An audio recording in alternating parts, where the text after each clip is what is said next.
Hey guys, it is September and you know what that means? It means everything pumpkin spice, cooler weather and hoodies, and also my favorite hair trend, fall balayage.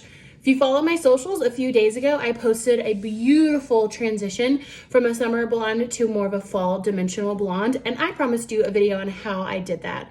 This is that video. Go ahead and follow along. I'll show you what you need. By the way, my name is Sarah. I'm the SDE here in Oklahoma City, Oklahoma for Ulta Beauty. Let's get started. Here's what you need to follow along with me. My sectioning is going to be a 6-part sectioning on one side of the head. So if you're doing the full head, it'll be about 12. I've got this back, the nape, mid, and then the top, and then the same thing on the sides, okay? This particular balayage is going to be great for the guest that wants everything at once. So they want to do their roots, they want a low light, and they want some highlights or a balayage. Secondly, this is also going to be great for taking your summer blondes a little more fallish with the dimension, which I love. So to start out with, I'm going to go ahead and start in the front quadrant for you here. Go ahead and get everything mixed up, gloves on, and I'll meet you right back. So even some of the best of us forget to hit record and do a whole segment. It sounded so good though, but let's start with this top section. On any segment you work on, you're always going to outline with your root or zone 1 color first. So in my case, it's the 4M. I went through and just did a little root drop all over this segment. Also, just so you guys know, just because it's a fall balayage doesn't mean you can't have a little still pop of money piece in the front. So I went ahead and have that kind of out to the side. I'll show you at the end how I'm going to paint that money piece. Not how you have to do it, but how I'm going to do it. So once you have the entire section you're working with outlined with your base color or your root color, we are going to work in diagonal back subsections. The main reason for that is to keep everything really nice and soft and blended. It's just gonna be one more safeguard to make sure that you don't have any lines in your balayage. So once you have that original, the first parting, we're now gonna take a slice off the top of the section for our first foil. Go ahead and take a little subsection there. Let that bottom drop out. We're not touching it yet. On this top section, I'm going to do a weave. So depending on what you and your guest talked about during your consultation, your weave might be different than my weave. Just remember, depending on the weave, you're going to get a different result. So I'm looking for a very organic weave.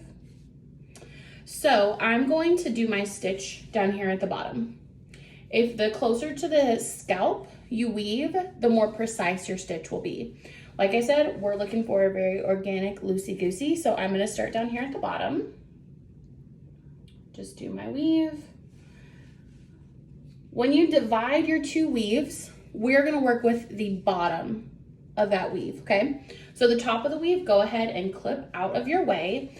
And this right here is gonna be your low light. So go ahead and just pop a foil in like you would any other low light or highlight. Pop that on. And put your darker color. It could be different than your base. I'm using the same as my base, but that's just gonna depend on what type of low light you're wanting to do. You can choose to leave the ends out if your guest wants to do a really blonde still on the end. Me and mine talked and we didn't want that. We're going very fall, so we're painting all the way to the ends. And then you are going to just clip that foil up just like you would any other foil, okay? Bam. Now, the hair that's left on the bottom, we're going to paint our blonde. We're mainly focusing on below the foil. However, what I like to do is for mine, I know that I like to see a little bit more of that blonde towards the front. So I like to slightly pull the foil or the hair over in front of the foil. You can see that in front of the foil and paint there. That's just my personal opinion on it. Use your brush. We're still gonna stay pretty below the foil though, so keep that in mind. paint down for saturation. We really want to make sure we get that really nice and saturated, so I'm painting down.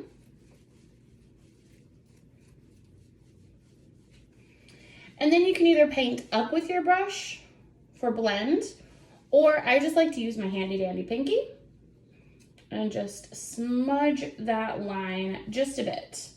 Remember, there has to still be enough product to make it work. So you have to be able to see it still, okay? Don't over blend that line. I use the back of my hand to really make sure I get that saturation in the back going on.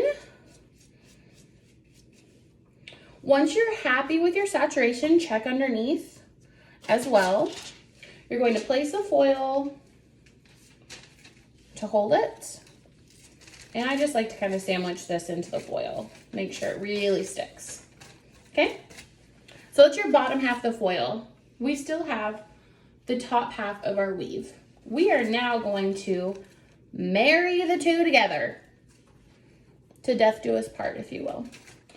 Go ahead and paint that on. You're going to use the bottom as a visual guide to see where you're painting. Okay? You could paint above if you wanted to. It's just going to be your own preference. This technique is really made to be able to see through and make it pretty close to the same, okay?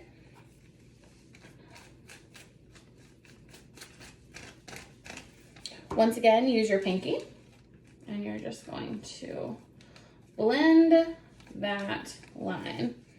Now right here on the side, I can see that I don't have enough product, so I'm gonna go ahead and resaturate that. Brush going down. Pinky again, and slightly saturate. So, one other foolproof way to make sure you don't have any lines, I'm going to take this foil and I'm going to gently slide it down just a bit. Take my top foil, sandwich those together. The bottom should stick because there's product, but on the top I just like to put a cute little guy there, just like a little thing, okay? So you have 3 foils. Your bottom half of your foil is lightener. The center should be your darker color, your low light, and the top should be your lightener again. Okay, I'm gonna show you one more time and then we'll speed it up and you can watch the rest. So I have this section here.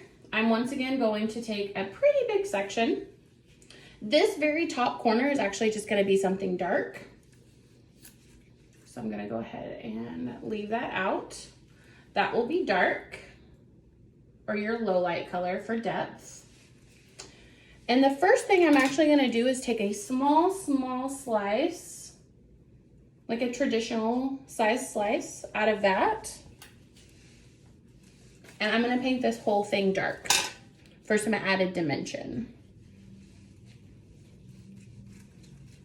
And paint it all the way to the ends.